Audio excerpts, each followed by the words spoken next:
I'd like to welcome Richard Zackon, who has been in the industry for a number of years. Can you tell us a little bit of your background, how you got into research, what your educational background is? Sure. I graduated Yale College with a degree in religious studies, which is a great preparation for a career in media research. I found myself in the media department at Doyle, Dane and Byrne back in 1973. I was fascinated in college with Marshall McLuhan. Media seemed of interest to me. I loved Bewitched, and I thought maybe I'd marry a witch. And so I went to an agency, Doyle, Dane, Bernbach, and was in the media department because I could do numbers and could do them pretty well. And was there for a few months, not quite a year. Went to another agency, Norman Craig and Cummel, and said, "Gee, I kind of like this media stuff. I really should learn more. Religious studies didn't prepare me all that well to think this way."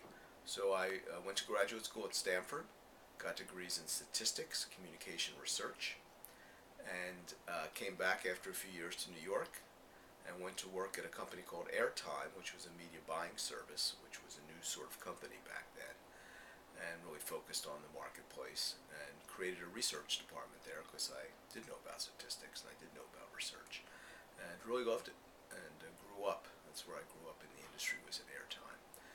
And one day I went to give some guest lectures at the University of Texas, and the next thing I knew, I was teaching advertising at the University of Texas, combining my love for academics, and at the same time I took consulting with me. I took a project from Airtime, which ceased to be shortly after that.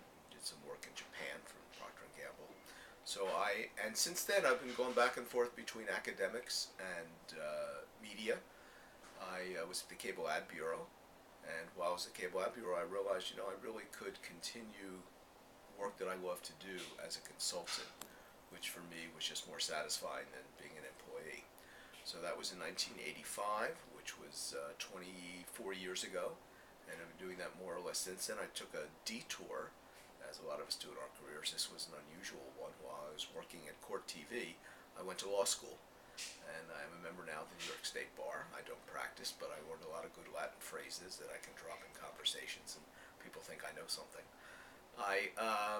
The bigger change happened to me, and I'm still in the field of media research, and I love the field, and I enjoy the people in media research, is a few years ago I took a look at what I do, and my work had been largely that of consulting and statistical work and methodological thinking, and I took a right brain turn to include in what I do facilitation and executive coaching.